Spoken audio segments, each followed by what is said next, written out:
እንኳን ለቅዱስ ዮሐንስ ወንጌላዊ ወልደ ነጎድጓድ ዓመታዊ የመታሰቢያ ክብረ በዓሉ በሰላም አደረሳችሁ። እንዲሁም በዚህች ዕለት ታስበው ለሚውሉ ቅዱሳን ዓመታዊና ወርሃዊ የመታሰቢያ በዓላቸው በሰላም አደረሳችሁ። ከዚህ በመቀጠል የቅዱስ ዮሐንስ ወልደ ነጎድጓድ ታሪክ እናሰማለን። ቅዱሱ ሐዋርያ ከዘብዴዎስና ከማርያም በወፍልያ ተወልዶ በገሊላ አካባቢ አድጎ ገና በወጣትነቱ መድኃኔ ዓለምን ተከትሎታል። ቅዱስ ዮሐንስ ከሐዋርያት ቀድሞ ጌታን ከመከተሉ ባሻገር በምንም ምክንያት ከጎኑ አይጠፋም ነበር። ስለ ንጽሕናው በጎ የፍቅር ሕሊናው ሕፃን ሳለ በወንድሞቹ ሐዋርያት ዘንድ ሞገሱ ከፍ ያለ። ይህ አባት መስከረም 4 ቀን ተወልዷል። ዮሐንስ የሚለው ስም ዮሐናን ከሚለው ቃል የተገኘ ሲሆን ትርጓሜውም ከእግዚአብሔር የተሰጠ ማለት ነው። ትርጓሜ ወንጌል ግን ዮሐንስ ማለት ፍስሐ ወሐሴት ማለት ነው። ቅዱስ ዮሐንስ ብዙ ቅጽል ስሞች አሉት። በቅድስት ቤተ ክርስቲያናችንም እንዲህ እየተባለ ይጠራል። የጌታችን ኢየሱስ ክርስቶስ አምላክነት በመግለጡና ለጌታችን ባለው ቅንዓትም ባሳየው የኃይል ሥራ ወልደ ነጎድጓድ ይባላል። የእግዚአብሔር አንድነትና ሦስትነትን ስለሚናገር ታኦሎጎስ ነባቤ መለኮት፣ ኃላፊያትንና መጻያትን ስለሚናገር አቡ ቀለምሲስ ራእየ ህቡዓት ባለ ራእይ። እንዲሁም የጌታችን ጸዋትወ መከራይቶ ፊቱን በሐዘን ተቋጥሮ ይኖር ስለነበር ቁጽረ ገጽ ፊቱ በሐዘን የተቋጠረ ይባላል። ጌታችን ግርማ መንግሥቱን ሲገልጥ የኢያኢሮስን ልጅ ሲያስነሳ በጌቴሴማኒ አትክልት ቦታ ሲጸልይ ስለ ኢየሩሳሌም መጥፋት ትንቢት ሲናገር ዮሐንስ አብሮ ስለነበር የምስጢር ልጅ ይባላል። ቅዱስ ጳውሎስ አዕማደ ቤተ ክርስቲያን ብሎ ከሚጠራቸው ሐዋርያት አንዱ ዮሐንስ ከሌሎቹ ደቀ መዛሙርት በተለየ አኳኋንም ጌታ ይወደው ስለነበር ሁሌ ከእቅፉ አይለይም ነበር። በዚህም የጌታ ወዳጅ ፍቁረ እግዚእ ተብሏል። ከዚህም በተጨማሪ ወንጌላዊ ሐዋርያ ድንግል ዘንስር ዘረፈቀ ውስተ ሕጽኑ ለኢየሱስ ባህረ ጥበባት አበልሳናት እየተባለ በቅድስት ቤተ ክርስቲያናችን ይጠራል። የቅዱስ ዮሐንስ አባቱ ዘብዴዎስ የሚባል የሲዶና ሀገር ገሊላዊ ሲሆን አሳ አጥማጅ ነበር። እናቱ ማርያም በወፍልያ እንደምትባል ከ36ቱ ቅዱሳን አንስት አንዷ መሆኗን የቤተ ክርስቲያናችን ትውፊት ያስረዳል። ቅዱስ ዮሐንስ በመጀመሪያ በመጥምቁ ዮሐንስ ደቀ መዝሙር ነበር። በኋላ ግን ከታላቅ ወንድሙ ከያዕቆብ ጋር ሰዎችን እንደ አሳ በወንጌል መረብ ከዚሁ ዓለም ባህር ለማጥመድ ጌታችን ኢየሱስ ክርስቶስ የስብከት ሥራውን እንደጀመረ በቅፍርናሆም ከተማ በገሊላ አጠገብ ሲመላለስ ሳለ ጠራው። እርሱ ወዲያው ከወንድሙ ጋር ታንኳይቱንና አባቱን ትቶ ተከተለው። ጌታችንም ሲጠራው የ25 ዓመት ወጣት እንደነበር ሄሬኔዎስ የተባለ ደቀ መዝሙሩ ጽፏል። ቅዱስ ዮሐንስ ከደቀ መዛሙርት ሁሉ የተለየ ፍቅር ስለነበረው ጌታችን መድኃኒታችን ኢየሱስ ክርስቶስን እስከ እግረ መስቀሉ ድረስ ተከትሎታል። ለዚሁም መላው የሐዲስ ኪዳን ክርስቲያኖችን ወክሎ የእመቤታችን እናትነትን ከጌታችን ኢየሱስ ክርስቶስ ተቀብሏል። በዚያች መከራ የኑዛዜ ሰዓት የተቀኘ የቁርጥ ቀን ወዳጅ በመሆኑ በአደራ መልክ እነኋት እናትህ ተብሏል። እርሱም ለእመቤታችን ልዩ አክብሮትና ፍቅር ስለነበረው በእናትነት ተቀብሎ ወደ ቤቱ ወስዷታል። አደራውንም አክብሮ በመጠበቅና በማጽናቱም 16 ዓመት ሲታዘዛት ኖሯል። ቅዱስ ዮሐንስ የስብከቱን ሥራውን በኢየሩሳሌምና በአካባቢው የጀመረው ወደ አንጾኪያ ሄዶ የሚያስተማረው ከቅዱስ ጴጥሮስ ጋር ነው። ከኢየሩሳሌም እስከ አንጾኪያ በፈረስ 20 ቀን ያስኬዳል። ቅዱስ ዮሐንስና ቅዱስ ጴጥሮስ ግን በእግዚአብሔር እርዳታ በአንድ ሌሊት ደረሱ።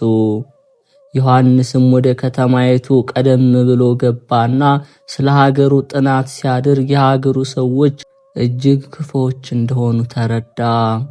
ምንም እንኳ በክፋታቸው ቢያዝንም ቅዱስ ጴጥሮስ አጽናንቶ አደፋፍረውና ወደ ከተማይቱ ገብተው በክርስቶስ ስም ወንጌልን ሰበኩ።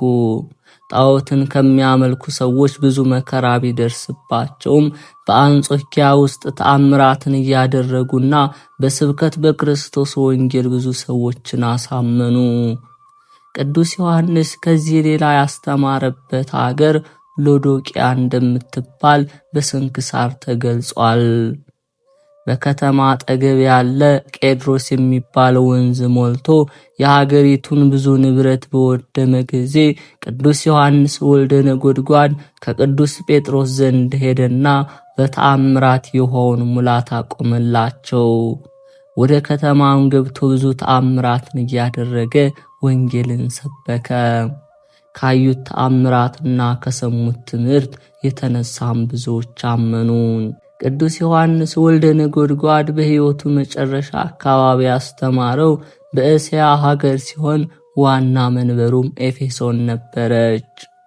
ዮሐንስ ወንጌላዊ ወደዚች ከተማ የመጣው ከደቀ መዝሙሩ ከአውሮኮሮስ ጋር የስብከት ሥራቸውን በቀጥታ መጀመር ስላልቻሉና ሮምና የምትባል አንዲት ሞግዚት ቤት ውስጥ ባሮች ሆነው ገቡ። እርሷም ዮሐንስ ወንጌላዊን እንጨት ፈላጭ፣ አውሮኮሮስን ደግሞ ውሃ ቀጅ አደረገቻቸው። አንድ ቀን ከምታሳድጋቸው ልጆች አንዱን ይዛ ወደ ቤተ ጣዖት ስትገባና ዮሐንስ ወንጌላዊና አውሮኮሮስ አብረዋት ገቡ። ያን ጊዜ በቤተ ጣዖቱ ያደረው ሰይጣን እነ ቅዱስ ዮሐንስ ወልደ ነጎድጓድን ሲያይ የቤቱን ዕቃ አደናብሮ ወጣ። አስከትለው የነበረ ልጅም በድንጋጤ ሞተ። ያን ጊዜ የእናንተ መምጣት ነው ለዚህ ሁሉ ያበቃይ ብላ ደበደበቻቸው። ቅዱስ ዮሐንስ ወንጌላዊም አስነሱልኝ አትይምን ብሎ መለሰላት። ያሆኑ ይባስ ከመቼው ወዲህ ነው ደግሞ የሞተ ሰው የሚነሳው? ይህንንም ብላ የበለጠ ተቆጣች። ይህን ጊዜ ቅዱስ ዮሐንስ ወልደ ነጎድጓድና አብሮኮሮስ ጸሎት አቅርበው አስነሱላት። በዚህ ተአምር አምና ተጠምቃለች። በቤቷም የምእመናን ጉባኤ ተመሰረተ። እርሷንም ለዚህ እመምኔት አድርገው ሾሟት። ከዚህም በኤፌሶንና አካባቢዋ ወንጌልን ለመስበክ ሰፊ በር ተከፈተለት።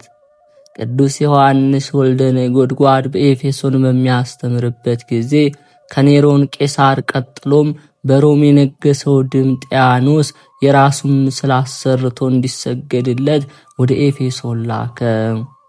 ቅዱስ ዮሐንስ ግን ከምእመናን ጋር ሆኖ ይህንን ድርጊት ተቃወመ። ከዚያም ወደ ሮም ተወስዶ በፍልውሃ ተሰቃይቶ በመንግስት ላይ ያመፁ ሁሉ ወደሚታሰሩባት በደሴተ ፍጥሞ እንዲታሰር ተፈረደበት። ራእዩን ያየውና የጻፈውን በዚያ ቦታ ነው። ቅዱስ ዮሐንስ ወንጌላዊ ድምጥያኖስ ከተገደለ በኋላ ከግዞቱ ተመልሶ 3ቱን መልእክታትና ወንጌሉን እንደጻፈ ይነገራል።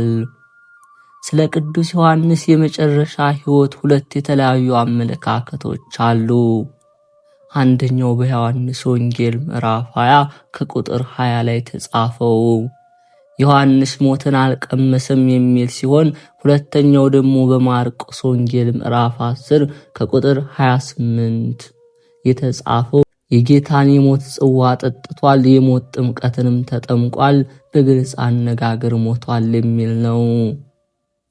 አባ ጀሮም ስለ ወንጌላዊ ሲገልጽ ዮሐንስ የመጨረሻውን በምድር የኖረበት የዕድሜ ዘመን በኤፌሶን ከተማ እንዳሳለፈው ጽፏል። በዚህ ወቅትም እጅግ ከማርጀቱ የተነሳ እርስ በራሳችሁ ተዋደዱ፣ ይህ የጌታችን ኢየሱስ ክርስቶስ ትእዛዝ ነውና ይህን ከጠበቃችሁ ይበቃችኋል የምትለዋን ቃል ብቻ ለደቀ መዛሙርቱ ይነግራቸው ነበር። ይህ የዮሐንስ የዘወትር ትምህርቱ ነው። ደቀ መዛሙርቱም አባታችን ለምን ሁል ጊዜ አንድ አይነት ትምህርት ታስተምረናለህ ሲሉትም ልጆቼ ይህ የጌታ ትእዛዝ ነው በማለት ይመልስላቸው ነበር። ሐዋርያዊትና ኦርቶዶክሳዊት ቤተክርስቲያናችን የወንጌላዊ በዓል በየዓመቱ ጥር 4ና በየወሩ በ4 እርሱ የደረሰውን የቁርባን ምስጋና እንዲቀድስ ታዛለች። ቅዱስ ዮሐንስና የጌታችን ኢየሱስ ክርስቶስ ስዕል። በጌታችን ኢየሱስ ክርስቶስ ስዕል ምንጭ ከሆኑት አንዱ ወንጌላዊ ዮሐንስ። ጌታችን ኢየሱስ ክርስቶስ በተሰቀለበት ዘመን የነበረው የሮማ ቄሳር ጢባሪዎስ ቄሳር ይባላል። የቄሳሩ ልጅ ታማሚ ነበር። ቄሳሩም የጌታ የኢየሱስ ክርስቶስን የማዳን ሥራ እየሰማና እነ ጲላጦስም የጻፉለትን ደብዳቤ የተመለከተ ከዚያ ደግ ሰው መቃብር ወስዶ ልጄን ማን ባሳለመልኝ እያለ ይመኝ ነበር። በመጨረሻም ልጁን ወስደው በጌታ መቃብር ላይ ሲያኖሩት ከሕማሙ ስለተፈወሰለት ፍቅሩን ለመግለጥ የጌታችን ኢየሱስ ክርስቶስን ስዕል የሚስልበት ሰው ያፈላልግ ነበር። ከዚያም በኋላ ዮሐንስ ወልደ ነጎድጓድ ተገኘና ልክ በዕለት ዓርብ እንዳየው አድርጎ ስሎ ሰጠው።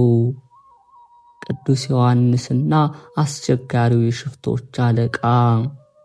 አንድ ጊዜ ቅዱስ ዮሐንስ ወንጌላዊ ከኤፌሶን ከተማ ተነስተው ክርስቲያኖችን ለማስተማር ሲዘዋወር ወደ አንድ ትልቅ ከተማ ገባ። በዚያች ከተማ የሚገኙ ምዕመናንም ጊልስ ስለሚባልና በአስራዎቹ ዕድሜ ክልል ስላለ አንድ ወጣት ታሪክ አጫወቱት። ወጣቱን በጣም ይወዱት ስለነበርና እናትና አባቱ ስለሞቱ የሚንከባከበውና የሚያስተምረውን ስላጣ ሊበላሽ ይችላል ብለው ለቅዱስ ዮሐንስ ነገሩት። ቅዱስ ዮሐንስ ወንጌላዊ ይህንን ሲሰማ ወጣቱ ጊልስን ወደ ከተማይቱም ጳጳስ ወሰደውና እንደ ልጅ ተንከባክበው እውነተኛ ክርስቲያን አድርገው ብሎ ሰጠው። የከተማዋ ጳጳስ ደግ ስለነበረ ጊልስን በደስታ ተቀበለው። ዘወትርም ያስተምረውና ይንከባከበው ነበር። በመጨረሻ የአካባቢው ምዕመናን በተሰበሰቡበት ጊልስ ተጠመቀ። ከዚህ በኋላ ግን ነገሮች መቀያየር ጀመሩ። አባት ሥራ በጣም ስለበዛባቸው ጊልስን መቼም ተጠምቋል ብለው እንደ በፊቱ መቆጣጠርና ማስተማሩን ተዉት። ጊልስም የለመደውን የአባትነት ፍቅር ሲያጣ ወደ ከተማ ወጣ ብሎ ከኩዮቹ ጋር መቀራረብ ጀመረ። ጓደኞቹ ግን መልካም አልነበሩም። ጠጪዎች፣ ቁማርተኞችና ተደባዳቢዎች ነበሩ። አንድ ቀን ማታ በአንድ መጠጥ ቤት ውስጥ ጊልስና ጓደኞቹ ሲጠጡ አመሹ። ሁሉም ሰክረው በያሉበት ሲወድቁ ጊልስ ብቻውን ቀረ። በመጨረሻም የሁሉም የመጠጥ ሂሳብ ከፍሎ ያለውን ገንዘብ በጨረሰ ጊዜ በነጋታው ጊልስ ለጓደኞቹ ለእናንተ ስለ ገንዘቤን ሁሉ አባከንኩ፣ አሁን ባዶ ኪስ ሆኛለሁ ብሎ ነገራቸው። ሁሉም ሳቁበትና ጅሉ ጊልስ እኛ ገንዘብ ከየት የምናመጣ ይመስልሃል? ይልቅ የምታገኘውን አጋጣሚ ተጠቅመ ስረቅ አሉት። በዚህም መሰረት ጊልስና ሁለቱ ጓደኞቹ የአንድ ሰው ቤት ሰብረው ገቡና ገንዘቡን፣ ጌጣጌጡን ዘረፉ። በዚህም የተነሳ ጊልስ መስረቅ ማለት በጣም ቀላል ስራ ነው ብሎ አመነ። ከዚህ በኋላ ጊልስና ጓደኞቹ የታወቁ ዘራፊዎች ሆኑ። እነርሱ ባሉበት መንገድ ማንም በጤና ማለፍ አይችልም ነበር። አንድ ቀን ሰው ሲደበድቡ ነፍሱ በእጃቸው ስለጠፋች ጊልስና ጓደኞቹ ከተማዋን ጥለው ጠፉ። ከጥቂት ጊዜ በኋላ የጊልስ ስም በአካባቢው እየገነነ ስለመጣ ሰው ሁሉ ይፈራው ጀመር። እርሱና ጓደኞቹ ኃላፊ አግዳሚውን አላስቀምጣሉ። መንገደኞች ሁሉ በሰላም መጓዝ፣ ነጋዴዎችም በጤና መነገድ አልቻሉም። ጊልስ አለቃቸው ነበር። መግደል፣ መዝረፍ ይዘወትር ስራው ሆነ። ከጥቂት ዓመታት በኋላ ቅዱስ ዮሐንስ ወንጌላዊ ወደዚያች ከተማ መጣ። እሊያን ጳጳስም ስለ ወጣቱ ጊልስ ጠየቃቸው። እርሳቸውም በጣም አፍረውና አዝነው ያልከኝን አልሰማሁም፣ ያዘዝከኝንም አልፈጸምኩም። ጊልስ ዛሬ ሰው ሁሉ የሚፈራው ወንበዴ ሆኗል። ዛሬ አላፊ አግዳሚውን አያስቀምጥም። ይህ ሁሉ ግን የኔ ስህተት ነው በማለት በፊቱ አለቀሱ። ቅዱስ ዮሐንስ ወንጌላዊ ይህንን ሲሰማ አዘነ። ወዲያውኑ ጊልስ ያለበትን ጠየቀና በፈረስ እየጋለበ ተጓዘ። የአካባቢው ምዕመናን ጨካኝ ናቸውና ይገድሉሃል ቢሉትም አልተመለሰም። በተባለውም ቦታ ሲደርስም 2 ሽፍቶች አገኙት። ወዲያውም ጩቤያቸውን መዘው ከፊቱ ቆሙ። ቅዱስ ዮሐንስ ወንጌላዊ ፍቅር በተመላበት ንግግር እርሱ የድሮ ጓደኛዬ ነውና ከመግደላችሁ በፊት እባካችሁ ወደ አለቃችሁ ውሰዱኝ አላቸው። ሽፍቶቹም እየሳቁ ወደ አለቃቸው ዘንድ ወሰዱት። ጊልስ መጣ። ቅዱስ ዮሐንስ ወንጌላዊ በፍቅርና በፈገግታ ተመለከተው። ጊልስ አወቀው፣ ደነገጠ። ዘወር ብሎ መሮጥ ጀመረ። ያን ጊዜ ሰው ዮሐንስን ፈራ። ቅዱስ ዮሐንስ ወንጌላዊ ልጄ ለምን ትሸሸኛለህ? እኔ አባት ነኝ፣ ምንም የሚጎዳ መሳሪያ ሊያስኩም አለው። ያ ጨካኝ ሽፍቶች አለቃ ምርር ብሎ አለቀሰ፣ አነባ። መሳሪያውን ሁሉ አምዘግዝጎ ጣለ። ጓደኞቹም እኔ ወደ ጌታ የመመለሴ ነውና ደህና ሁኑ አላቸው። ከቅዱስ ዮሐንስ ወልደ ነጎድጓድ ኋላ ተፈናጥጦ ወደ ጥንቱ ቦታው ተመለሰ። ትቷት ሄዶ በነበረችው ቤተ ክርስቲያንም ዕድሜ ልኩን እግዚአብሔርን እያገለገለ ኖረ። የዘመኑ ማጅራት መቾች ከጊልስ ምን ይማሩ ይሆን? ቅዱስ ዮሐንስ ወንጌላዊና ምሳሌው። ቅዱስ ዮሐንስ ከአራቱ እንስሶች መካከል በንስር ይመሰላል። በንስር የመመሰሉ ምክንያት ሊቃውንተ ቤተ ክርስቲያን እንደሚገልጹት ንስር ዓይኑ ጽሩይ ነው፣ ወደ ላይ መጥቆ ይበራል። ወጥቶ ረቡ ቁልቁል በተመለከተ ጊዜ የሰናፍንጭ ቅንጣት የምታክል ሥጋ ብትሆንም አትሰወረውም። ያችን አንስቶ ይመገባታል። ቅዱስ ዮሐንስም አካልና ሕልውና ተገልጦለት ንጽሐ ሥጋ፣ ንጽሐ ነፍስ፣ ንጽሐ ልቦና ተሰጥቶት ቀዳሚው ቃል ብሎ ተናግሯልና መጥቆና ረቆ የሚያስብ ልዑለ ስብከት መሆኑን ያመለክታል። ዳግመኛ ንስር በእግሩ ይሽከረከራል፣ በክንፍ መጥቆ ይበራል። በእግር እንዲሽከረከር ዮሐንስም እንደ ወንድሞቹ ወልደ እጓለ እመሕያው ከሰማይ ወረደ ተወለደ እያለ ይጽፋል። በክንፍ መጥቆ እንዲበር እርሱም አካለ ሕልውናው ተገልጦለት ቀዳሚው ቃል ብሎ ተናግሯልና ከቅዱስ ዮሐንስ ወልደ ነጎድጓድ በረከት ረድኤት ያሳትፈን። የተከበራችሁ የልዑል እግዚአብሔር ቤተሰቦች፣ ከዚህ በመቀጠል የቅዱስ ዮሐንስ ወንጌላዊ ወልደ ነጎድጓድ መልኩን እናሰማለን። ያለ ፍጹም መጉደል ጸጋና ሞገስን ለተመላ ስም አጠራር ሰላምታ ይገባል።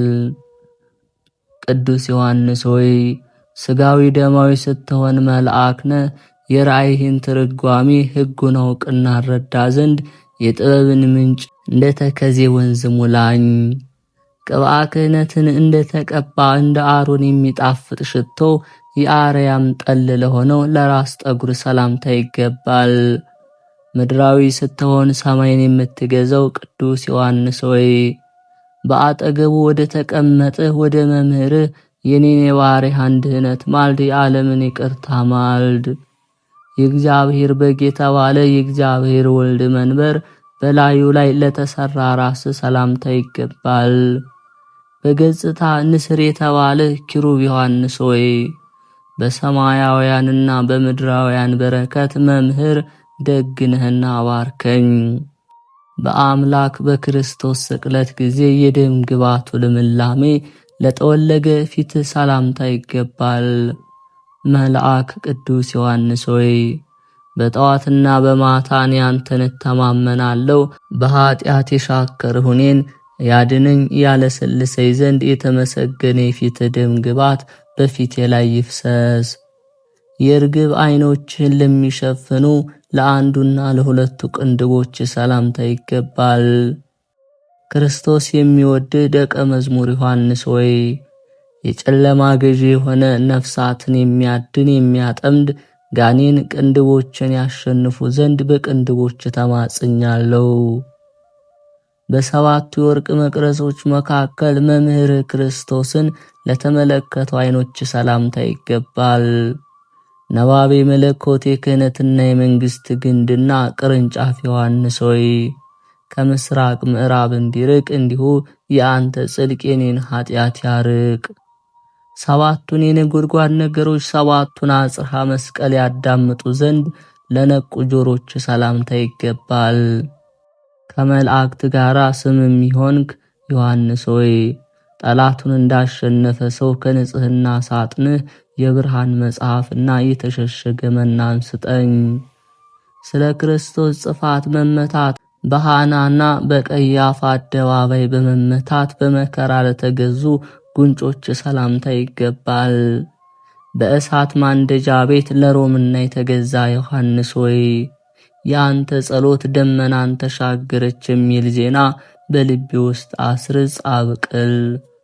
ጣፋጭ ሆነ የአርያም ዕጣንን ላሸተቱ የሥጋ መስኮቶች ለሆኑ አፍንጫዎች ሰላምታ ይገባል። በጥበብ ጎዳናዎች ሄድክ ዮሐንስ ሆይ ከታሰረበት እንደሚፈታ ጥጃ እኔንም ከኃጢአት ማሰሪያ ፍታኝ፣ ለአንተም ምርኮ አድርገኝ። ባለሟልነት እንደ ውሃ ምንጭ ለሚፈሳቸው ከንፈሮች ሰላምታ ይገባል። በጌታ ክርስቶስ መሳም በቀለም እንደተነከረ ግምጃ ተነክረዋል ተባርከዋልና። አቡ ቀለምሲስ የተባልክ ቅዱስ ዮሐንስ ሆይ ከተመሰገነው መሥዋዕት ከንፈሬን ታስነካልኝ ዘንድና በከንፈሮች አበሳና ርክስና በስቷልና። ዋአዩ ግለቱ ሳያቃጥለው የመለኮት አፍ ለሳመው አፍ ሰላምታ ይገባል። ፍጥሞ በምትባል ደሴት ምስጢርን ያየህ ቅዱስ ዮሐንስ ሆይ የራእይህን ትርጓሜ ማንበብ መተርጎም ይችል ዘንድ የአንደበትህን ማኅተብ በእኔ ላይ ፍታልኝ፣ ግለጥልኝ። የአባቶችን ትራፊ ላልበሉ ላላኝኩ እንደ ወተት ነጫጭ ለሆኑ ጥርሶች ሰላምታ ይገባል። የተላከ ሐዋርያና ነቢይ ቅዱስ ዮሐንስ ሆይ ንግግር የጣፈጠና ያማረ ይሆን ዘንድ ጨው ንግግርህ አልጫው አንደበቴን ያጣፍጠው። ሁለቱ መንገዶችን ለሚናገር አንደበት ሰላምታ ይገባል። እነዚህም አንዲቷ የሕይወት አንዲቷ የሞት ናቸው። የእውቀትን ባሕር የምትዋኝ የቋንቋዎች አባት ቅዱስ ዮሐንስ ሆይ ከነዚህ ከሁለቱ መንገድ ሕይወት በተሰኘችው ውሰደኝ፣ ከአንተ ዘንድ የምመኛት ይህች ናትና። የተመሰገነ ወንጌልን ካስተማሩ ከሦስቱ ወንጌላውያን ይልቅ ነገሩ ልዑል ከፍ ላለ ቃል ሰላምታ ይገባል። የእግዚአብሔር ወዳጅ ብፁዕ ዮሐንስ ሆይ በቃል ትእዛዝ ከኔ ላይ ክፉ የመከሩ ጠላቶችን ትበትንልኝ ዘንድ ልመናዬን በፊትህ አደርሳለሁ። ሕይወትን ለሚተነፍስ እስትንፋስ ሰላምታ ይገባል። ዳግመኛ የክህነትን ሥልጣን ለሚሰጥ የእስትንፋስ በረከት ሰላምታ ይገባል። የጥበባት ባሕር መምህር ዮሐንስ ሆይ በሁለተኛ ልደት የተቀበልኩትን የቀድሞ በንፋት ያገኘሁትን ጸጋዬን በተመሰገነ እስትንፋስ አድሰው። ከማር ከሶከር ይልቅ አነጋገሩ ለሚጣፍጥ የትንቢት ምንጭ ለሆነ ጉሮሮ ሰላምታ ይገባል። አባት ዘብዴዎስን ከነመረቡ ጥለህ የተከተልክ ቅዱስ ዮሐንስ ሆይ ሕገ ወንጌልን ለወገኖቹ የምታስተምር የእግዚአብሔር በሥጋ ፈቃዱ ዘመዱ ነህና እንደ አማረ ጸንቶ ይኖር ዘንድ እግዚአብሔር ለመረጠው አንገትህ ሰላምታ ይገባል። የጥበብ ጌታ የኢየሱስ ክርስቶስ ባለሟል የወንጌል ሰባኪ ቅዱስ ዮሐንስ ሆይ አምላክህ በመስቀል ላይ እነኋት እናትህ እንዳለ በመንግሥተ ሰማይ እናትህ ማርያም ከአንተ ጋር ናት። ከሰማይ ዙፋኑ ሳይጎድል የልዑል እግዚአብሔር መቀመጫ ለሆነ ትከሻ ሰላምታ ይገባል። የጽዮን የደጇ ጌጥ ዕንቁ ዮሐንስ ሆይ ከሚከብድ ድንጋይ ከሚጨንቅ ከአሸዋ ሸክም እጅግ የበረታ የኃጢአት ሸክም አመፃን ከትከሻዬ ላይ አንስተህ ጣልልኝ። ክንፋቸው 6 ከሆነ ከሱራፌል ክንፋቸው 4 ከሆነ ከኪሩቤል ለማያንስ ጀርባ ሰላምታ ይገባል። ለተመሰገነ ለያዕቆብ ልጅ ለይሁዳ ለሆዱ ዕንቁ ዮሐንስ ሆይ የሄኖክ ሰውነት የተሸሸገችበት የተሰወረችበት በአንተ ትመላለስ ዘንድ ነፍሴን የበቃች አድርጋት። የምስጋና ልብስ በማኅተም ቅርጽ በላዩ ላይ ለተዋሃደ ለተቀረጸ ደረት ሰላምታ ይገባል። የዓለም ሁሉ አገልግሎት በላዩ ላይ አለ። ከበረከት ዛሬ ትሰጠኝ ዘንድ በገዳም መስቀል ጽናት ዮሐንስ ሆይ አማልኩ። ከጸጋ የተራቆተችበት ጊዜ ለሌለ የነበልባል መለኮት መጠጊያ ለሆነች ጭንህ ሰላምታ ይገባል። ለልጆቿና ለእመቤቶቿ መልእክትን የምትጽፍ ቅዱስ ዮሐንስ ሆይ ፍጹም መከራ በሚጸናባት ዕለተ ክርስቶስ በተባለች በዕለተ ምጽአቱ የኔ ማረፊያ ካንተ ጎን ይሁን። የአይሁድ መምህር ቅዱስ ጳውሎስ የሰላም ምሰሶች እንዳለ የሰላም ምሰሶች ለሆኑ እጆች ሰላምታ ይገባል። የነጎድጓድ ልጅ መብረቅ ዮሐንስ ሆይ የነፍስን መርከብ ሞገድ እንዳያውክ ከባድ ከሆነ ከበደል ማዕበል በእጆች ወልውለህ አንጻኝ። በፍቅረ ቢጽና በፍቅረ እግዚአብሔር በእነዚህ በሁለቱ ኦሪትና ነቢያት ጸንተው ይኖራሉ ብለህ ያስተማርህ የገሊላው ዮሐንስ ሆይ ለተመሰገነ ክንድ ሰላምታ ይገባል። ለየዋህ በግ ከተኩላ ታድነኝ ዘንድም እኔ በጸሎት በተዘረጋ ክንድ እማጸናለሁ። በምስጋና አደባባይ ለሚቆሙ የ60 ኃይለኞች ኃይል ላለው ኩርናም ሰላምታ ይገባል። እንደ አንበሳ ልብ የተማመነ ጽኑ ዮሐንስ ሆይ በመረብ አስግረው አሳን እንደሚያወጡ በደል ከሞላበት ከዓለም ባህር እኔን አውጣኝ። 10,000 በመልአኩ ክንድ የሆነውን እንደ አንድ ክንድ አድርጎ ለከነዳ ክንድ ሰላምታ ይገባል። የሰማይ በር ተከፍቶ የተመለከተ ቅዱስ ዮሐንስ ሆይ ለጠላቶች መዘባበቻ እንዳልሆን የአንተ ክንፍ የምትደግፍ እህት ትሆነኝ። እግዚአብሔር ወልድን በሥጋዌው ወራት ለዳሰሰ መሃል እጅ ሰላምታ የሚገባ የእግዚአብሔር ጸጋ የተሰጠህ ቅዱስ ዮሐንስ ሆይ ከመሃል እጅህ በታች ራሴን አደርጋለሁ። ከብርና ከወርቅ ይልቅ ያንተን መሃል እጅ መርጣለሁ። የምትወደው የጋይዮስን ሥራዎች ለጻፉ ጣቶች ሰላምታ ይገባል። ለማስተማርና ለመስበክ የተላከ ቅዱስ ዮሐንስ ሆይ በተንኮልና በክፋት ክብሩን ጥሎ ከተዋረደ ከዲያብሎስ በጸሎት ጠብቀኝ። ከ10 ጣቶች ጋር ለተስማሙ ለእጆች ጣቶች ሰላምታ ይገባል። የነገደ ይሁዳና የነገደ ሌዊ ካህን ዮሐንስ ሆይ በፍዳና በበቀል ዕለት ነፍሴን የሰለጠነች አድርጋት። በጸሎተ ሐሙስ በእራት ጊዜ የነበልባል ጎን መጠጊያው ለሆነ ጎን ሰላምታ ይገባል። ከተመረጡ ወገኖች የተመረጥህ ቅዱስ ዮሐንስ ሆይ ከተመሰገነ አባት አንደበት የወጣች የአንተ እህት የሆነች ጥበብ በእኔ ላይ ትደር እጽፍ ድርብ ትሁን። መጽሐፍን መብላት ባመረረቻት ፈንታ ለአፍ ለምትጣፍጥ ሆድ ሰላምታ ይገባል። ከብዙዎች የተመረጥህ ቅዱስ ዮሐንስ ሆይ ከጥምና ከረሃብ ሀገር ወደ ተድላና ደስታ ሀገር በክንፈ ጸጋ ውሰደኝ።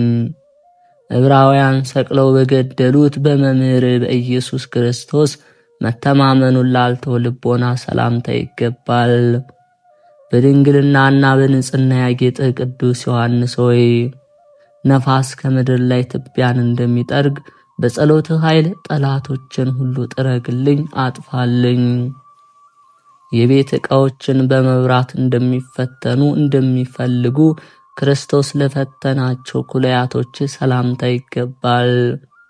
ሰርዲስ በምትባል ቦታ መልአክ እያሉ የሚያመሰግኑ ቅዱስ ዮሐንስ ሆይ በሰባቱ አብያተ ክርስቲያናት መልቶ ያለ መንፈስ የአንተ ጸጋ ነውና የተሰጠ ይህ ጸጋ በእኔ ላይ ይደርብኝ። መልካምን እንጂ ክፉን ለማያስብ ሕሊና ሰላምታ ይገባል። የሙሴ ትእዛዝ የሆነ የብሉይና የሐዲስ ኪዳንን የምትጽፍ ቅዱስ ዮሐንስ ሆይ ሐሳቤ ሰማይ እንዲደርስ እዘዘው፣ ያም ባይሆን ጠማማ እንዳይሆን እርዳው። ክርስቶስ ፈጣሪ በመስቀል ላይ ተሰቅሎ ባየኸው ጊዜ በሐዘን ነበልባል ለተቃጠለ አንጀትህ ሰላምታ ይገባል። በእውነት በቅንነት የምታመልከው ቅዱስ ዮሐንስ ሆይ ያን ጊዜ ከቤተልሔም እስከ ቀራንዮ ተከተልከው፣ ለወለደችው ለድንግል እናቱም መታዘዝን እምቢ ያልክ አይደለም፣ በትሕትና ታዘዝክ እንጂ። እግዚአብሔር እርሱ የተሰወረውን የሚያውቅ ለመረመረው ውስጣዊ ሰውነትህ ሰላምታ ይገባል። የክርስቶስን ከድንግል መወለድ የሰበክ ቅዱስ ዮሐንስ ሆይ ለእኔ ለባሪያህ የቀናውን መንገድ ምራኝ፣ ወደ ቤትህ እንድገባ ፍቀድልኝ። የይቅርታና የርኅራኄ ውሃ ፈጽሞ ለማይለየው የንብ ቲራ ማሰሮ አምሳል ለሆነህ እንብርትህ ሰላምታ ይገባል። እንደ ቀደመችቱ ደብተራ ኦሪት የምትጣፍጥ ሽቶ ዮሐንስ ሆይ የጨለማ አበጋዞች ከሆኑ ጠላቶቼ በጸሎት ጠብቀኝ፣ በላይ ላይ መከራ እንዳያመጡ በጸሎት ሰውረኝ። በመምህር በኢየሱስ ቅንዓት መታጠቂያና በቅድስና መታጠቂያ ላጌጠ ወገብ ሰላምታ ይገባል። ከሦስቱ ወንጌላውያን አራተኛ የምትሆን ቅዱስ ዮሐንስ ሆይ ከሰማይ እንደወደቁ መላእክት ከሕይወት ጎዳና የራቁ ጠላቶችን በምልጃ ጣላቸው። በምሰሶ አምሳሌ ሥጋህን አዳራሽ ላነጹና ላጸኑ ታፋዎች ሰላም ላለው በማስተዋልና በንጽህና የመላእክት ወዳጅ ሆንክ ቅዱስ ዮሐንስ ሆይ በቤትና በመንገድ አውሬ እንዳይነጥቀኝ ለበግህ ጠባቂ ሁነኝ። የክርስቶስን ወንጌል የሰበክ ቅዱስ ዮሐንስ ሆይ ለጉልበቶች ሰላምታ ይገባል። የመልኩ ጸዳል ለሚያስደንቅ መልአክ በሰገድህ ጊዜ የጌቶች ባሪያ ነኝና ለእኔ አትስገድልኝ፣ ስግደትስ ለአምላክ ይገባል በማለት መልአክ ክብርህን ገለጠልህ እኮን። በክርስቶስ መነሳት ጴጥሮስን እስኪቀድሙት ድረስ ግስገሳ ላበዙ እግሮች ሰላምታ ይገባል። የእስያና ኤፌሶን መልአክ ዮሐንስ ሆይ በበደል ድንጋይ እግሮች ተሰነካክለው ታመዋልና ይድኑ ዘንድ ዳሳቸው። የነጋሲ ወይም የሹም የዳዊትን ቤት ክብር የምትወርስ ቅዱስ ዮሐንስ ሆይ ለተረከዝ ሰላምታ ይገባል።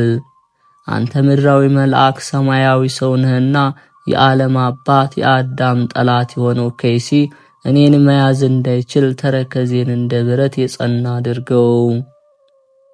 በፍርድ አደባባይ ከጌታ ኢየሱስ ጋር በቆመ ጊዜ ዝንባሌ ለሌለው መካሄድ ሰላምታ ይገባል። በእሳት ማንደጃ ቤት ለሮምና የተገዛ ቅዱስ ዮሐንስ ሆይ አንተን መጠጊያ አድርጌአለሁና ለዲያብሎስ ከመገዛት ነፃ የወጣሁ አድርገኝ። የኃጢአት ትቢያ ላልነካቸው ለእግር ጣቶች ሰላምታ ይገባል። የሚያልፍ የሥጋ ዓለምን ንቀሃልና የነቢያትና የሐዋርያት አንድነት ያሉ ቅዱስ ዮሐንስ ሆይ እግሮች ጸንተው እንዲቆሙ አድርግልኝ። ወዲያና ወዲህ አትውሰደኝ፣ ወደ ክፉ ቦታም አታውጣኝ። በመልክ ዳርቻ ለሚቀመጡ 10 የእግር ጥፍሮች ሰላምታ ይገባል። ቅዱስ ዮሐንስ በሰማይ ከፍ ያልክ የዓለም አማላጅ ነህ። በዕብራውያን 4 ከዋክብት ተብለው ከተሰየሙ ደጋግ ሰዎች አንተ ትበልጣለህ። የወንዝ ዳር ዛፍ ለመሰለ ቁመት ሰላምታ ይገባል። የቁመትህም ጥላ የመጽሐፍ ተራራዎችን የሸፈነ ነው። ቅዱስ ዮሐንስ ሆይ አንተን መጠጊያ አድርጌአለሁ። ያን ጊዜ ሰማያት ቦታ በሚያጡበት ጊዜ ወደ ቀኝ የምታደርስ የጽድቅ መንገድ ምራኝ። የምስጋናና የዝማሬ መንሻ በማቅረብ ለሚያምር መልክ ሰላምታ አቀርባለሁ። ንጽህናን እንደ ግምጃ የለበሰ ቅዱስ ዮሐንስ ሆይ የከንፈሬን ፍሬ የሆነ ጸሎቴን ተቀበል። ንጹሕ እንደሆነ ዕጣን ሽታም አድርግልኝ። በወንድሞች ዘንድ አይሞትም የሚለው ይህ ነገር ወጣ እንደተባለ ያልሞት ቅዱስ ዮሐንስ ሆይ ለፍልሰት ሰላምታ ይገባል። በቅድስናና በንጽህና ሰውነቶች የተጌጡ ናቸው። በሚወደድ በገነት ውስጥ ለመመላለስ አሰልጥነኝ አብቃኝ። በዚያ የሚኖሩ የተመረጡ ወገኖች ናቸውና የመኖርህን ነገር ያስረዳ ዘንድ ለተተወ ለልብስህ ከጫማህ ጋር ክብር ይገባል። ከመላእክት ጋር ወዳጅ ሆንክ ቅዱስ ዮሐንስ ሆይ ሞልቶ የተትረፈረፈ የፍቅር አንድነት ወንዝ በሆዴ ውስጥ የጎደለ አይሁን ይሙላ እንጂ። ቅዱስ ዮሐንስ ሆይ ለሚለምንህ አትከልክለው የሚለውን የወንጌልን ትእዛዝ ታውቃለህና ከላይ ያለች በረከትን እፈልጋለሁ። ባለጸጋ ዮሐንስ ሆይ መስጠትን ችላ አትበል፣ የድሃ ሕይወቱ ልመና ነውና። አባቴ ቅዱስ ዮሐንስ ሆይ በንጽህና ገንዘብህ የኔን የኃጢአት ዕዳ ክፈል። የሚሸት የኔን ሥራ በሽቶ ጸሎት መዝምዝ ለውጥ። መሥዋዕት የምታሳርግ ክቡር ዮሐንስ ሆይ እኔን ለመባረክ ከወንድሞቹ ሐዋርያት ጋርና በልቦናዬ ውስጥ ፍቅርህ ሞልቷልና። የኢየሱስ ክርስቶስ ወዳጅ ዮሐንስ ወልደ ነጎድጓድ ሆይ ሰላምታ ይገባሃል። አቡ ቀለምሲስ የተባልክ ክቡር ዮሐንስ ሆይ ሰላምታ ይገባሃል። የአዲስ ሥርዓት ሐዋርያ ዮሐንስ ሆይ በቤተ ምንዳር ለደረሰብህ መከራ ሰላምታ ይገባል። በትዕግሥትህ የሮምናን ቁጣ ችለህ የሞተውን ልጅ አስነሳ ቅዱስ ዮሐንስ ሆይ ሰላምታ ይገባሃል። መከራን የምትታገስ ቅዱስ ዮሐንስ ሆይ እንዳንተ ያለ በምድር ማን ነው? ክብርን የተሞላ ቅዱስ ዮሐንስ ሆይ ሰላም ላንተ ይሁን እያልኩ በምስጋናና በእንቢልታ የቤተ ክርስቲያን የጉባኤዋ መሪህ ነው አደንቅሃለሁ። በምስጋናና በመሐሌት የመላእክት ወዳጅ ሆንክ ቅዱስ ዮሐንስ ሆይ ለሚልህ የመልክ ደም ግባት ምን ያምር፣ የስምህ አጠራርስ ምን ይጣፍጥ። አራተኛውን ወንጌል የጻፈ ቅዱስ ዮሐንስ ሆይ ሰላምታ ይገባል። ኮል የተባለ የምስጋና መዓዛ በሰው ሁሉ አፍንጫ በጎ በጎ ሸተተ። ንስር የተሰኘ ቅዱስ ዮሐንስ ሆይ ልዑል ከሆነ ከሰማይ ተዋህዶ ያ ቃል ሥጋ ሆነ በእኛም አደረ እያልክ በረህና። የእግዚአብሔር ወልድ እናቱ የድንግል ማርያም ባለሟል ቅዱስ ዮሐንስ ሆይ በዘጠኙ ሊቃናት አርአያ ሰላምታ አቀርብልሃለሁ። የከንቱ ጸጋ ዋጋ ያልተከፈለበትን ክብር አድለኝ ስጠኝ። አቤቱ ቅዱስ ዮሐንስ ወልደ ነጎድጓድ አምላክ ሆይ ከክፉ ነገር ጠብቀን፣ ከነፍስ ከሥጋ መከራ ድነን ሰውረን፣ በሰው ዘንድ መወደድ ስጠን። ቤታችን ንብረታችን የቀና አድርግልን ለዘላለሙ አሜን። ከቅዱስ ዮሐንስ ወንጌላዊ ወልደ ነጎድጓድ በረከት ረድኤት ያሳትፈን። አምላካችን እግዚአብሔርንም እንዲህ እያልን እናመስግነው። አባታችን ሆይ በሰማያት የምትኖር፣ ስምህ ይቀደስ፣ መንግሥትህ ትምጣ፣ ፈቃድህ በሰማይ እንደሆነች እንዲሁም በምድር ላይ ትሁን። የዕለት እንጀራችንን ስጠን ዛሬ፣ በደላችንም ይቅር በለን እኛም የበደሉንን ይቅር እንደምንል። አቤቱ ወደ ፈተና አታግባን፣ ከክፉ ሁሉ አድነን እንጂ መንግሥት ያንተ ናትና፣ ኃይል፣ ክብር፣ ምስጋና ለዘላለሙ አሜን። እመቤታችን ቅድስት ድንግል ማርያም ሆይ በመልአኩ በቅዱስ ገብርኤል ሰላምታ ሰላም እንልሻለን። በሐሳብሽ ድንግል ነሽ፣ በሥጋሽም ድንግል ነሽ። አሸናፊ እግዚአብሔር እናት ሆይ ሰላምታ ላንቺ ይገባሻል። ከሴቶች ሁሉ ተለይተሽ አንቺ የተባረክሽ ነሽ። የማኅፀንሽ ፍሬ የተባረከ ነው። ጸጋን የተመላሽ ቅድስት ሆይ ደስ ይበልሽ፣ ልዑል እግዚአብሔር ከአንቺ ጋር ነውና ከተወደደው ልጅሽ ከጌታችን ከመድኃኒታችን ከኢየሱስ ክርስቶስ ዘንድ ይቅርታና ምሕረትን ለምኝልን ኃጢአታችን የሚያስተሰርይልን ዘንድ ለዘላለሙ አሜን። ጥር 4 የዕለቱ ስንክሳር።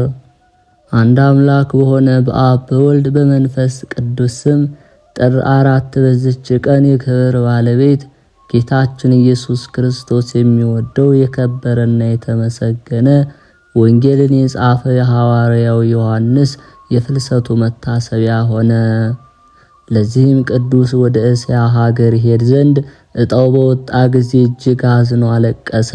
እነርሱ ክፉዎች ከሃዲዎች፣ ልባቸው የደነደነ መሆናቸውን አውቋልና። ግን ከጌታችን ኢየሱስ ክርስቶስ ኃይልን መጽናናትን አግኝቶ ከደቀ መዝሙሩ ከአብሮኮሮስ ጋር ወጥቶ ወደ ክፍሉ ሄደ። ወደ ኤፌሶንም ሊሄድ ወደ መርከቡ ላይ በተሳፈረ ጊዜ መርከቡም ተሰበረ። እያንዳንዱ በመርከቡ ስባሪ ሰሌዳ ላይ ተንጠለጠለ። ደቀ መዝሙሩን አብሮኮሮስን የባህሩ ማዕበል ወደ አንዲት ደሴት አደረሰው። ቅዱስ ዮሐንስ ግን በባህሩ ማዕበል መካከል 40 መዓልት 40 ሌሊት ቆየ። ከዚህ በኋላ ደቀ መዝሙሩ አብሮኮሮስ ወዳለበት ወደ የብስ ባህሩ ተፋው። ስለ መገናኘታቸውም እግዚአብሔርን አመሰገኑት። በዚያ ጊዜ ተነስተው ወደ ኤፌሶን ከተማ ገቡ። ግን በክብር ባለቤት ኢየሱስ ክርስቶስ ስም ይሰብኩ ዘንድ አልተቻላቸውም፣ እዚህ ሀገር ያሉ ሰዎች እጅግ ክፉ ናቸውና። ስለዚህም ምክንያት ፈጥረው ዮሐንስ ሮምና ለምትባል ሴት የውሽባ ቤት እሳትን የሚያነድ ሆነ። ረድኡ አብሮኮሮስም ማጣቢ ሆነ። ያቺ ሴትም እጅግ ታሰቃያቸው ነበር። መጻተኞች ስለሆኑ ታጎሳቁላቸዋለች፣ ትደበድባቸዋለች፣ ትረግማቸዋለች። ባሮቿ እንደሆኑ ጽፈውላታልና ለእርሷ ባሮች አደረገቻቸው። በዚህም በታላቅ ጉስቁልና ውስጥ ኖሩ። ከዚህ በኋላ በአንዲት ዕለት ይታጠብ ዘንድ የአገረ ገዢው ልጅ ገባ። በዚያ የውሽባ ቤት ከተሰራ ጀምሮ የሰይጣን ኃይል አለ። የመኮንኑም ልጅ አንቆ ገደለው። በዚያን ጊዜም የሀገር ሰዎች ለዚያ ለሞተው ሊያለቅሱለት ተሰበሰቡ። የከበረ ዮሐንስም ከእርሳቸው ጋር መጥቶ እንደ ሰው ሁሉ ላይ በዚያ ቆመ። ሮምናም ባየችው ጊዜ ረገመችው። አንተስ በጌታዬ ልጅ ሞት ደስ ብሎ ልትዝትብኝ መጣ አለችው። ቅዱሱ ግን በቅንነት አይዞሽ አትዘኝ አላት። ይህንንም ብሎ ወደ ሞተው ቀረብ ብሎ በመስቀል ምልክት አማተበበት፣ በፊቱም ላይ ይፋለበት። በዚያም ጊዜ ያ የሞተው ድኖ ተነሳ። የሀገር ሰዎችም ደነገጡ። ሮምናም ወዮልኝ፣ እግዚአብሔር የሚሉት አምላክ አንተ ነህን አለች። እርሱም አይደለሁም፣ እኔ አገልጋይ ሐዋርያው ነኝ እንጂ አላት። በእርሱም ላይ የሰራችውን በደል ሁሉ ይቅር ይላት ዘንድ መሪር ለቅሶ በማልቀስ ሐዋርያትን ለመነቻቸው። እነርሱም አረጋጓት፣ አጽናኗትም። ከሀገሩ ሰዎች ብዙዎች በክብር ባለቤት በጌታችን ኢየሱስ ክርስቶስ አመኑ። የክርስትና ጥምቀትንም አጠመቃቸው። በፊታቸውም ብዙዎች የሆኑ ድንቆች ተአምራትን አደረገ። ይህንንም አይተው የሀገሩ ሰዎች ሁሉም በጌታችን በኢየሱስ ክርስቶስ አመኑ፣ ከጣዖታቱ አገልጋዮች በቀር። እነርሱም ሰይጣን በእርሱ ላይ ስለሚያነሳሳቸው ሊገድሉት ይሹ ነበር። ነገር ግን ምርጦቹን እግዚአብሔር ጠበቃቸው። የከበረ ዮሐንስም ሁሉንም እግዚአብሔር ወደ ማወቅ እስከመለሳቸው ድረስ ታላቅ ድካምና ጭንቅ የሆነ መከራ ደረሰበት። የከበረ ሐዋርያ ጳውሎስ ስለ ልቦናቸው ደንዳናነት ጣዖታትን ስለመውደዳቸውም ስለነርሱ መስክሯል። እርሱም ዮሐንስ በታላቅ ድካም ወደ ቀናች ሃይማኖት መለሳቸው። ከዚህ በኋላ ኤጲስቆጶሳትን፣ ቀሳውስትን፣ ዲያቆናትን ሾመላቸው። ከዚህ በኋላ ከእስያ በዙሪያ ወዳሉ ሀገሮች ወጥቶ አስተማረ። እግዚአብሔርንም ወደ ማወቅ መለሳቸው። ይህም የከበረ የተመሰገነ ዮሐንስ በዚህ ዓለም 90 ዓመት ኖረ። እጅግም ሸመገለ። ግን እንደ ባልንጀሮቹ ሐዋርያት በመሰየፍ ሞትን አልቀመሰም። ስለ ድንግልናው ስለ ንጽህናው ይህ ሆነ። ሁሉም በክብር ይተካከሉ ዘንድ እርሱም ወንጌልን፣ ቀለምሲስ የሚባለው ራእይ 3 መልእክታትን የጻፈ ነው። ራት ሲበሉ በጌታ ኢየሱስ አጠገብ የተቀመጠውና አቤቱ የሚያስይዝህ ማን ነው ያለው ይህ እርሱ ነው። ጌታችን በተሰቀለ ጊዜ ከመቤታችን ቅድስት ድንግል ማርያም ጋር በመስቀሉ አጠገብ የቆመ እናቱንም እንሆ ልጅሽ አላት። እርሱን ደቀ መዝሙሩንም እንኋት እናትህ ያለው ነው። ጴጥሮስም እርሱ ሲከተለው ባየ ጊዜ ስለ እርሱ ጌታ ኢየሱስን አቤቱ ይህስ እንዴት ነው ብሎ የተናገረ። ጌታ ኢየሱስም እስከመጣ ድረስ ይኖር ዘንድ ከወደደው አንተ ምን አለ? አንተ ግን ተከተለኝ አለለት። ይህ ነው። የተመሰገነ ዮሐንስም ከዚህ ዓለም የሚወጣበት ሰዓት እንደቀረበ ባወቀ ጊዜ ሕዝቡን ጠራቸው። ጸሎትንም ጸለየና ህብስቱን ባርኮ ቆረሰ። ይህም የጌታችን ሥጋውና ደሙን ሰጣቸው። በቀናች ሃይማኖትም እንዲጸኑ አዘዛቸው። ባረካቸው፣ አጽናናቸውም። ከዚህ በኋላ ደቀ መዝሙሩ አብሮኮሮስን ከወንድሞችም ሌሎች 2 መቆፈሪያ ይዘው ይከተሉት ዘንድ አዘዘ። ከኤፌሶን ከተማ ውጭ ወጣ። ጉድጓድ እንዲቆፍሩም አዘዘ። ከውስጡም ወርዶ ቆመ። ልብሱንም አስወገደ። ከአንድ የበፍታ ቀሚስ በቀር አላስቀረም።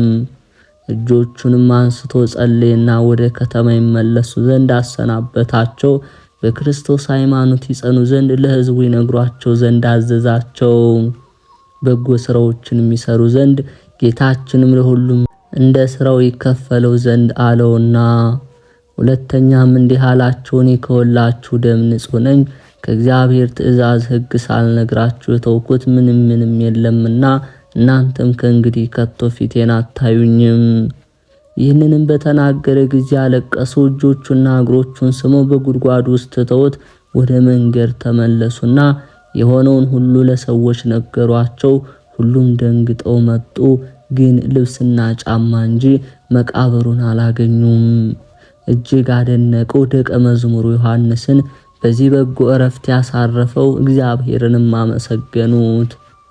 ለእግዚአብሔር ምስጋና ይሁን። እኛንም በዚህ በከበረ አባት በሐዋርያ ዮሐንስ ጸሎት ይማረን፣ በረከቱም ከኛ ጋር ትኖር አሜን። በዚህች ዕለት የከበረ የጊዮርጊስ ሊቀ ጳጳስ ማርቴና፣ የሰማዕት ታኦድራ፣ አባ ሊቃኖስ፣ የቀውስጦስ መታሰቢያቸው ነው። በረከታቸው ከኛ ጋር ትኖር። በዚህች ዕለት ተጋዳይ ሆነ በበትር ሳይመታ በጥለው ከይሲውን የገደለ የደብረ ቢዘኑ የአባ ናርዶስ የዕረፍቱ መታሰቢያ ነው። እርሱም እግሮቹ እስካበጡ ድረስ ጸሎትና መቆምን ያዘወትር ነበር። ለእግዚአብሔር ምስጋና ይሁን። እኛንም በቅዱሳን ሁሉ ጸሎት ይማረን አሜን። በጌታ ኢየሱስ መስቀል አጠገብ እናቱ የእናቱ እህት የቀለዮጳ ሚስት ማርያም መግደላዊት ማርያም ቆመው ነበር። ጌታ ኢየሱስም እናቱን ይወደው የነበረውን ደቀ መዝሙሩ ባጠገቡ ቆሞ ባየ ጊዜ እናቱን አንቺ ሆይ እንሆ ልጅሽ አላት። ከዚህ በኋላ ደቀ መዝሙሩን እናት እንኋት አለው። ከዚህ ሰዓት ጀምሮ ደቀ መዝሙሩ ወደ ቤት ወሰዳት። ጌታ ሆይ ከብልጽግናቸው ብዛት የተነሳ ብዙ መባ ካገቡት ይልቅ የድሃይቱን አነስተኛ መባ እንደተቀበልክ ለሁል ጊዜ የሚያገለግሉ አላፍ መላእክትን እያሳሰበው በችግር ጊዜ የማቀርብልህን ምስጋና ተቀበል። እናንተም ቅዱሳን ነቢያት፣ የወንጌል ሰባኪያን ሐዋርያት፣ ሰማዕታትና ጻድቃን፣ ትጉሃን መላእክት፣ ፍዩማን ደናግል እንዲሁም ደጋጎች መነኮሳት ሆይ ልጅ አዋቂ ሳይለይ የምንሰባሰብበትን የጉባኤ ቦታ ባርኩ። ይህንን መጽሐፍ ወረቀት አዘጋጅቶ ብራና ደምጦ የጻፈውን ያጻፈውን የተረጎመውን ቃለ ንባቡን በእርጋታ መንፈስና በተመስጦ ሕሊና ያዳመጠ በደለኛን ሁሉ የምታስምር የጌታ እናቱ በማርያም ጸሎት ኢየሱስ ክርስቶስ በአንድነት ይማረን። የተከበራችሁ የልዑል እግዚአብሔር ቤተሰቦች፣ የማህደር ሚዲያ ተከታታዮች ይህንን መንፈሳዊ ቻናል ቪዲዮን ላይክ፣ ሰብስክራይብ በማድረግ እንዲሁም ሐሳብ አስተያየታችሁን ይስተካከሉ የምትሉትን ኮሜንት ላይ በማስፈር ለብዙዎች ሕዝበ ክርስቲያን እንዲዳረስም በማጋራት መንፈሳዊ ድጋፋችሁ አይለይ እንላለን።